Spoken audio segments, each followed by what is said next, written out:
We might have forgiveness figured out all wrong. Hi, everyone. Welcome back to another episode of the Mind Engineer Community. Here, Tommy Walker. And I want to talk a bit about forgiveness. What I've seen for many, many years is that a lot of people, and I was there for many years too, aren't really grasping forgiveness. Although they try to work on forgiving somebody, right, that might have done something, might have said something that bothered them. What I figured out, I've learned many years later, and it took me a while to really digest and be able to, deal with this, is something totally different to what most people think. Okay. Hey, Chris, thank you for being here. So if you're watching, if you can write hashtag live if you're watching live or hashtag replay if you're watching replay, let us know if you're there. So let's talk about forgiveness. A lot of people, when somebody says or does something that bothers you, right, normally we're expecting a forgiveness from another person, right? And it makes total sense. And it is valid because it would be nice if somebody said or did something that wasn't very nice for them to say they're sorry, right? But let me bring this to you guys and see how you think about this. And you can be totally against it, don't get me wrong. So imagine if I need a t-shirt and somebody brings a t-shirt to me, right? When that person gives me the t-shirt, should I also require them to say that they're sorry? And I know it sounds very, very weird what I'm asking, but please bear with me for a little bit. If I'm needing a t-shirt, somebody finds out and buys me that t-shirt and then gives it to me, and should I expect them to say that they're sorry? It makes no sense for me to expect somebody to say they're sorry for giving me exactly what I needed, right? So if we think about spirituality, right, what if we start looking at whatever is happening to us is a gift by the universe to help you deal with exactly what you need to deal with? So let me ask you this. And this doesn't mean that I'm saying that it's okay for somebody to punch somebody else, to swear at somebody else in a really bad way. No, I'm not talking about that. We need to learn how to set boundaries. Let's not get this out of context, right? But let's think about this for a second. Imagine if you are needing to see a unresolved issue that you have around some specific area, not feeling good enough. And then suddenly a friend of yours says something and you took it in a way that made you feel not good enough, and now you expect them to say that they're sorry. What if from the soul, from spirit, exactly what is happening is what you needed to go through? And I'm not talking about those people that do it consciously, hurting others again. Imagine that you're with a friend, you're with your partner, and your partner is saying or doing something that bothers you. They might be aware of, not normally, they're not aware. And why is it that we still feel that the other person needs to say that they're sorry? Because if we think from spirit, if that person is doing exactly what I need to do to realize where my pain is, where I need to work on something, wouldn't that be a, hey, thank you for what you did for me instead of, hey, I need you to say you're sorry? And I'm not saying it's easy, please don't get me wrong. But many times, a lot of people are falling into forgiveness as something that they need to do to let go. And then now they force themselves to forgive. And I truly believe that that is not okay. Forcing yourself to forgive is not okay. First of all, because you're forcing yourself, you're denying the parts of you that might still feel hurt. But look at this. Imagine that somebody comes over right now and says, Tommy, you're a piece of trash.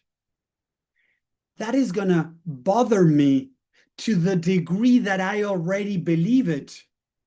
Because if I deep, deep down don't believe in it, why should it bother me? It wouldn't. So if somebody says, Tommy, you're a piece of trash, why would I need them to say that they're sorry? It's like, whatever, you can think whatever you want. I don't care. I know who I am. I just walk away and I'm done. I don't need to force myself to forgive, right? And if it bothers me and I try to forgive, I'm not really seeing what's going on deeper. Because one of the things that I see a lot is if somebody says, Tommy, you're a piece of trash, you start believing it or doubting it in a way like saying, like, what did I do wrong? Why do I deserve this? What's wrong? Yeah, what did I do wrong? And I start blaming me for whatever the other person might be saying. And yes, sometimes we might have something to do with it, and many times we don't. Maybe the other person who just was projecting their own resolved issues.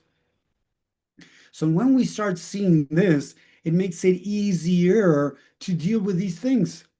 Because if I understand that I'm in control, I'm in power, and if somebody attacks me, it's up to me what I do with that attack, meaning that it's up to me. And again, I'm not saying it's easy. Don't get me wrong. I'm not denying that somebody might feel really hurt. Don't get me wrong. But if we start understanding that feeling hurt has to do with you and your unresolved issues, now we can do something about it. If you want to go through life controlling others so that they don't hurt you, you got everything to lose. Because the truth is, mentally, emotionally, you are the only one that can hurt yourself. And I'm not saying it's easy, guys. I was in a very dark place many years ago when I was very sensitive to whatever people would say or do to me. Because you know what? When I was a kid, I felt the black sheep of my family. I was judged, criticized, rejected a lot. When I went to school, I was judged, criticized, rejected a lot. So whenever somebody said or did something to me, I felt it really personal and I would get really triggered. When I started healing my past, when I started going through those things and really healing deep, deep down, I got less and less affected. So again, I'm not minimizing what people might be going through because I don't know, 20 years ago, I would have been on that side, taking everything really personal. I even walk away from my family. I walk away from my friends. I went to live to the US for many years. Seriously, I left all the people around me because I thought that that was going to be the solution to stop feeling pain. And I went to live to the US. I was born in Argentina. I lived there for many years up to my 1920, and then I went to live to US. I lived there for like 6 months, then I came back, and then I kept on going back and forth for several years. So I lived in the US for several years, and you know what? Even in the US, my problems didn't go away. They found me. I don't know how they did that, but they found me. So I still felt lonely. I still felt not safe. I even moved to the States because back then, I had idolized the state as, it's a place that there's much more, justice and things like that. I'm going to be safe. And I was living in the mountains and I was robbed. We left one night, the door open. We were living like in a community house, not community house, like employee housing. There we go. Employee housing. There were many rooms, right? I was living with my partner there, and we had a room, and she forgot to lock the door at night. And some guys that were searching for a party, they came in, right? They woke us up because they were screaming, "Is this a party? Where is everyone?" And we're like, "Hey, get out of here. We're sleeping." And they left. But my ex had left a pouch with her money close to the entrance, and these guys saw it and they took it. So we were robbed while we were there. So my problems didn't go away. And many other things also happened to me, injustice things that I went through, hoping that I went to the States, hoping to get away from that injustice from my country, and I still found it there. So later on, I realized that those things were showing me that I needed to work on my wounds, my unresolved issues, my unhealed parts of me from the past that were related with injustice, with not feeling safe, with not feeling loved, with not feeling prioritized. When I started doing that work, it was unbelievable how much I was able to change. I was able to come back to my parents, to spend more time with them, with my family, with my friends. And I didn't need anybody to come and tell me, "Hey, Tommy, I'm sorry." And you know what? After I didn't expect it, of course, what happened in my case, my mom, at least, she came back and said, "Tommy, you know what? Whatever I did, I'm really sorry. I know that I tried to control you. I reject you, I judge you, whatever else I did, I'm really sorry." So she ended up saying she was sorry, but I didn't need it anymore. And it really connected me at a deeper level, understanding these dynamics. So again, if we're spiritual beings living a human experience and we believe in positivity, we believe in affirmations and visualizations and whatever, even God, why cannot we open up to the possibility to think And when somebody is doing something to you, you might have requested that to be able to see what you need to work on at a very deep level to heal that, to become more who you're meant to be. Because I tell people many times, you don't realize how you are treating yourself.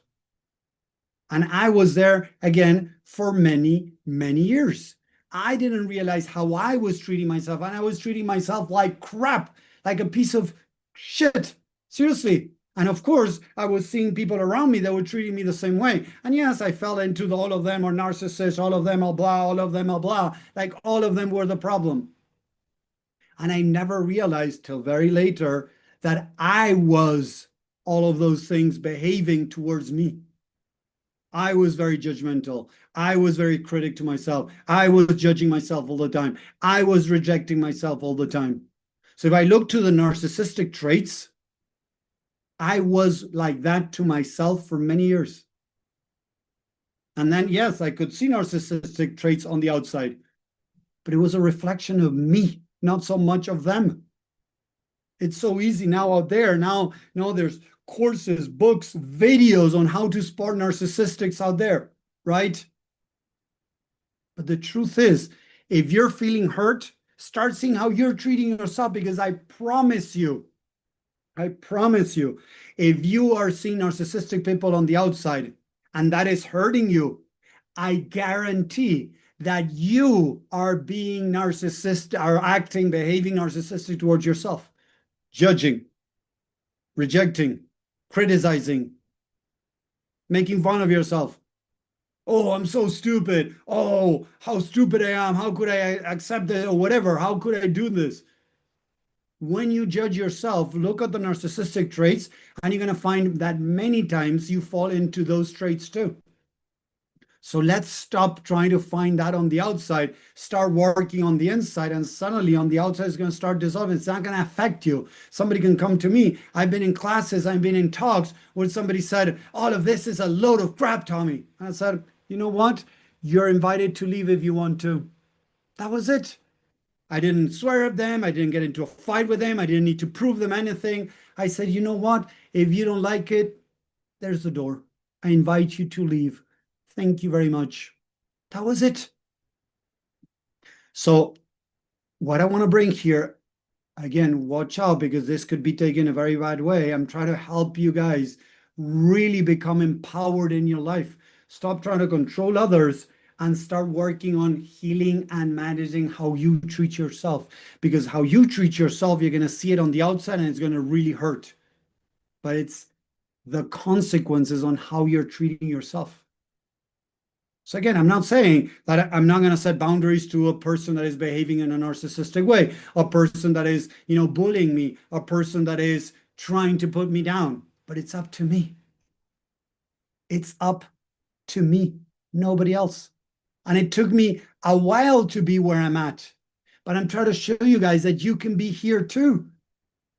That we cannot control others. No matter who you surround yourself with, or even if you don't surround yourself with anyone, you're going to still treat yourself like crap. So I'd rather surround myself with people that might, I'm not saying right again, with my friends and my family that sometimes might say negative comments, sometimes might judge me and criticize me. I look and see what can I work on. Because if not, I would isolate myself. And a lot of people are doing that. They're isolating themselves. They talk about spirituality, but then they isolate. That is not spirituality, people.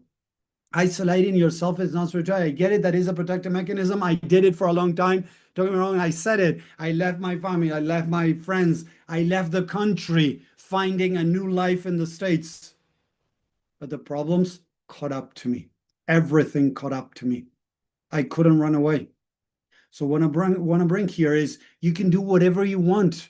I work with a lot of people that leave their jobs, leave their family, they change country, and that's fine if you want to do it.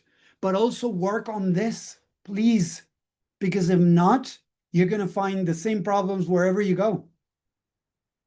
Because the problems are within me.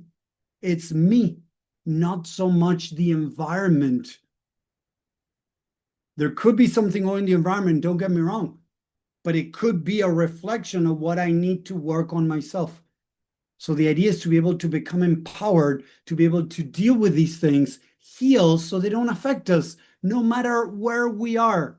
Whether we go live to the US, whether we go live to Europe, to Australia, to Argentina, to wherever around the world, right? Is we work on ourselves. So when we feel that someone is doing or saying something that is bothering us, instead of focusing so much and trying to control to the other person for them to say they're sorry, check how you are treating yourself, because many times I've done this.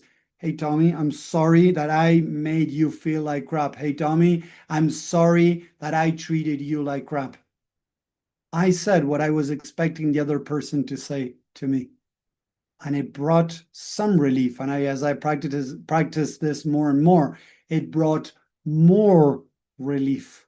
And it was amazing. And this is the gift I want to give you guys, to be able to become empowered in your life, to realize that it's up to you and nobody else. That however you feel is up to you. And again, I'm not saying it's easy, but it is possible. This is what I want to bring to you guys, that it is a possibility, that it's up to you. So whenever somebody says something that triggers you, ask yourself, how am I treating myself? How am I treating myself that could be related to this? Own it, take responsibility, and it's going to make it much easier. I'm not saying easy, easier to be able to deal with your own stuff. Because I cannot control how my wife is going to treat me, how my kids are going to respond, how my parents are going to treat me, how my friends are going to treat me. I cannot control them. And although my wife knows sometimes that certain things trigger me more than others, sometimes she might say something related to that. Does she do it on purpose to hurt me? No, I guarantee that she doesn't in her case. There might be other kids out there, don't get me wrong, right? But if she says something that bothers me, I try to go within to see what is really going on. How do I feel? Why do I feel this? And how does this make me feel about myself? We start digging into the subconscious mind to find what is actually bothering me and why is it bothering me? Because from there, I can start making changes. So again, thank you very much. Let me know what you think in the comments. I know this is a bold thing to be saying. A lot of people don't like listening to this. But again, I rather say the truth, because a lot of people talk about spirituality, but then they don't think about these things. That if there's spirit, it means that we are in charge of our life. We are co-creators. So why am I going through what I'm going through?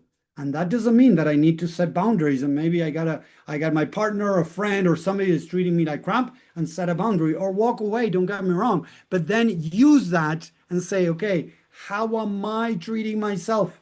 How can I improve the way I treat myself according to what I just saw? So this person, made me feel, very little. Okay, so how did I feel? Angry, sad, lonely, shame. Why did I feel this? Oh, because of what this person said, it made me feel very little. So how does it make me feel about myself? Powerless, very little, whatever. Now you start finding the beliefs that are in here that need to be addressed. The more you deal with this, the less you're going to get impacted by what others say or do. And now we become empowered. We're less affected by the environment, because at the end, we cannot control the environment. And the environment many times, not to say all the time, but most of the times, is going to react to the way that you needed to react, to show you where you are hurting, as an opportunity to be able to become more who you're meant to be, to heal and become you more. So I hope that makes sense. Again, let me know what you think. I hope you enjoy this, and I'll